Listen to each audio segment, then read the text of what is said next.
అమరావతి రాజధాని అభివృద్ధికి సమాంతరంగా విజయవాడ రైల్వే స్టేషన్ను పీపీపీ మోడ్లో అభివృద్ధి చేయడానికి రైల్వే శాఖ సంసిద్ధమైంది. ఇప్పటికే ప్రతిపాదనలపై ఒక నిర్ణయానికి వచ్చినట్టు సమాచారం. పబ్లిక్ ప్రైవేట్ పార్ట్నర్షిప్ ద్వారా రైల్వే స్టేషన్ అభివృద్ధి చేయడానికి అన్ని ఏర్పాట్లు పూర్తి చేశారు. సెంట్రల్ గవర్నమెంట్ 661 కోట్ల నిధులు కూడా మంజూరు చేయడంతో రైల్వే యంత్రాంగం ఈ ప్రతిపాదనలకు శ్రీకారం చుట్టింది. మహారాష్ట్ర, హిమాచల్ ప్రదేశ్ వంటి తరహాలో అమరావతి రాజధానికి అతి సమీపంలోని విజయవాడ రైల్వే స్టేషన్ను అభివృద్ధి చేసేందుకు ఎన్డీఏ ప్రభుత్వం గ్రీన్ సిగ్నల్ ఇవ్వడంతో ప్రతిపాదనలు రూపొందించారు.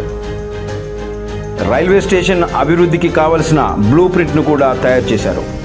విజయవాడ రైల్వే స్టేషన్ ప్రాంతంలో 83.367 చదరపు మీటర్లుగా నిర్ణయించుకోగా, వ్యాపార లావాదేవీలకు స్టాల్స్, హోటల్ లాంటివి దగ్గర నుంచి రైల్వే క్వార్టర్స్, స్టేషన్ కార్యాలయం వరకు 81.948 చదరపు మీటర్లలో అభివృద్ధి చేయనున్నారు. బెజవాడ రైల్వే స్టేషన్ను విజయవాడ నగరానికి ఆకర్షణీయంగా నిలిచే విధంగా తూర్పు, పడమర వైపు ప్రాంతాలను అభివృద్ధి చేయనున్నారు. తూర్పు ముఖద్వారం వైపు పార్లమెంటు ముఖద్వారానికి ధీటుగా సూపర్ లుక్తో ఆకట్టుకునే విధంగా నమూనాలను ఇప్పటికే తయారు చేశారు. అలాగే పడమర వైపు వన్ టౌన్ ప్రాంతమంతా కూడా వ్యాపారాలకు ప్రసిద్ధి.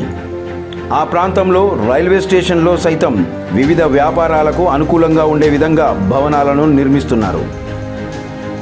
ప్రయాణికుల సౌకర్యాల పెంపే లక్ష్యంగా బెజవాడ రైల్వే స్టేషన్ పునర్నిర్మాణం చేస్తున్నారు. ఇందులో 2-3 అంతస్తులు వ్యాపారాలకు అనుకూలంగా నిర్మించడానికి రంగం సిద్ధం చేశారు. ప్రస్తుతం విజయవాడ రైల్వే స్టేషన్లో 3 ఫూట్ ఓవర్ బ్రిడ్జిలు ప్రయాణికులకు అందుబాటులో ఉన్నాయి. అయితే పెరిగిన రైళ్లకు తోడు ప్రయాణికుల సంఖ్య అధికంగా పెరిగింది. దీంతో బడ్జెట్ను కూడా కేటాయించారు.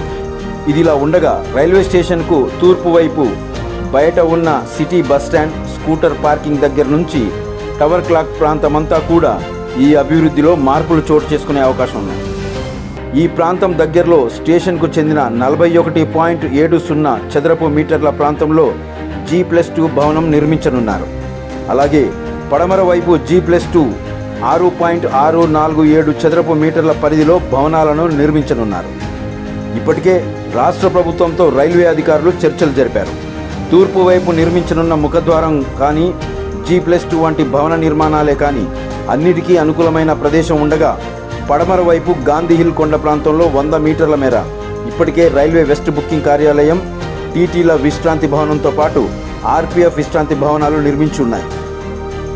రైల్వే స్టేషన్ నిర్మాణానికి ఇప్పటికే గాంధీ హిల్ ప్రాంతంలో మరికొంత భాగం స్టేషన్ అభివృద్ధికి కేటాయించాలని ప్రతిపాదనలో రాష్ట్ర ప్రభుత్వంతో ఇప్పటికే చర్చలు జరిగినట్టు సమాచారం. దీనికి ప్రభుత్వం సానుకూలంగా వ్యక్తం చేసినట్లు తెలుస్తుంది.